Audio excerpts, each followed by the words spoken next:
आज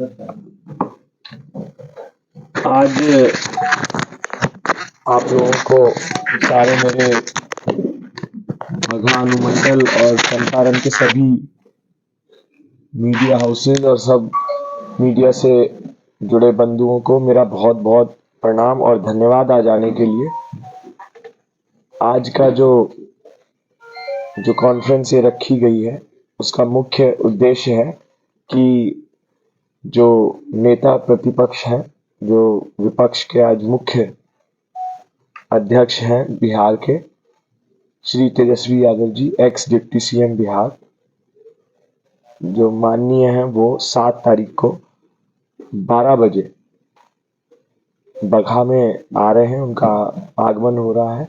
और बगहा में जो हाई स्कूल है उसके बगल में हमारा जो नरईपुर हाई स्कूल का फील्ड जो है उसके अंदर ही हम लोगों का आज 7 तारीख को एक बहुत बड़ी महारैली हो रही है। लालटेन आरजेडी की जो पार्टी है आरजेडी, उसका एक बहुत बड़ा महासम्मेलन हो रहा है जिसके अंदर हम लोग लगभग 1 लाख से ऊपर लोगों का आगमन एक्सपेक्ट कर रहे हैं। और उसका मुख्य उद्देश्य उस महारैली का ये है कि सब जितने भी आज यूथ है, बहुत सारे अदर पार्टियों के कार्यकर्ता हैं और बहुत सारे लोग जो किसी पार्टी से पहले एसोसिएट नहीं होते थे, हजारों की तादाद में उस दिन लोग आरजेडी पार्टी को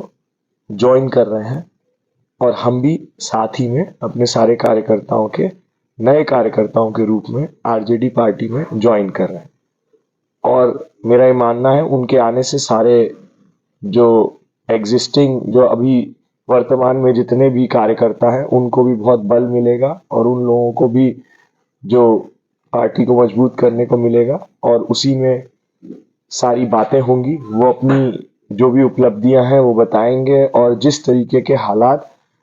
जो आगामी 2024 का लोकसभा का चुनाव हो रहा है, उस लोकसभा के चुनाव से रिलेटेड अपनी बातें कहेंगे और मार्गदर्शन देंगे कि किस तरीके से मैं भी एक नया सदस्य बनूंगा राजद का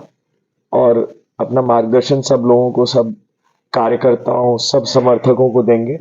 और ये नया आरजेडी 2.0 क्या है वो बताएंगे। जो बीजेपी से पूरी तरह आप अपने आप को अलग कर लिए। देखिए, बीजेपी पार्टी जो है उसमें हम 5 साल काम किए एक साधारण कार्यकर्ता की तरह और बहुत कुछ हमें सीखने को भी मिला उस पार्टी से और बहुत सारा उन्होंने हमें पॉलिटिकली ग्रूम किया।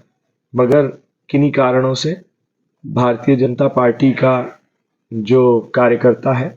वो हताश रहा और इस वजह से मुझे एक कदम लेना पड़ रहा है कि मेरे को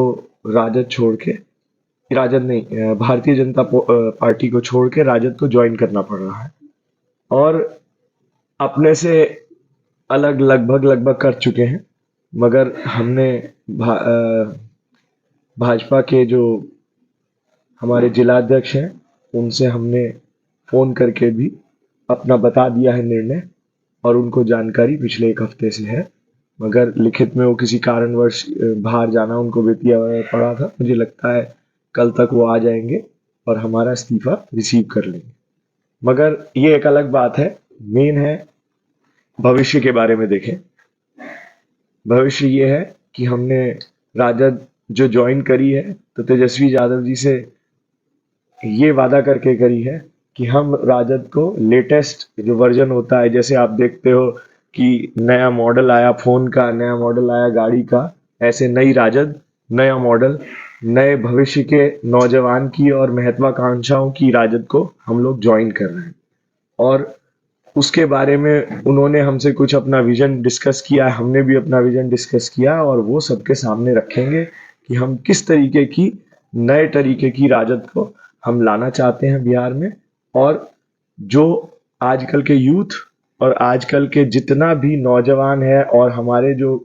पूर्वज लोग हैं, हमारे जो पुराने लोग हैं जिन्होंने उस स्तंभ पे खड़ा किया, आज के नए जमाने के हिसाब से कैसे वो इवॉल्व होगी, कैसे नई तरीके से चलेगी, और सारी महत्वाकांक्षाओं को लोगों की जो पॉलिटिकली हैं कि भाई एक सरकार से, एक पार्टी से, एक पॉलिटिकल पार्टी से, नया जो बिहार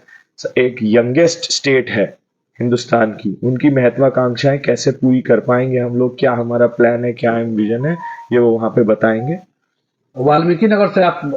महागठबंधन के उम्मीदवार बन रहे हैं और 35 सालों से एनडीए का यहाँ कब्जा रहा है, तो इस किला को आप कैसे बेच पाइएगा? देखिए ये बात, और इसमें ऐड कर दूं कि अंत में उस महारैली के तेजस्वी जी हमको पार्टी भी ज्वाइन कराएंगे, और हो सकता है जिस तरीके से हमारी बात हुई है 2024 में हम शायद 2024 लोकसभा के राजद से उम्मीदवार भी हों, इंडिया गठबंधन से।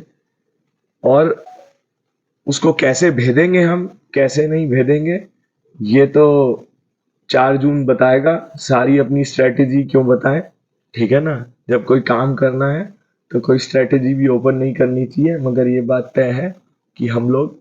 पूरा कोशिश करेंगे कि लोगों की महत्वाकांक्षाएं और लोग जो चंपारण के हैं, वाल्मीकि नगर लोकसभा के हैं, उनको एक अच्छा विकल्प दें, और ऐसा विकल्प दें जो उनको सपनों का विकल्प हो।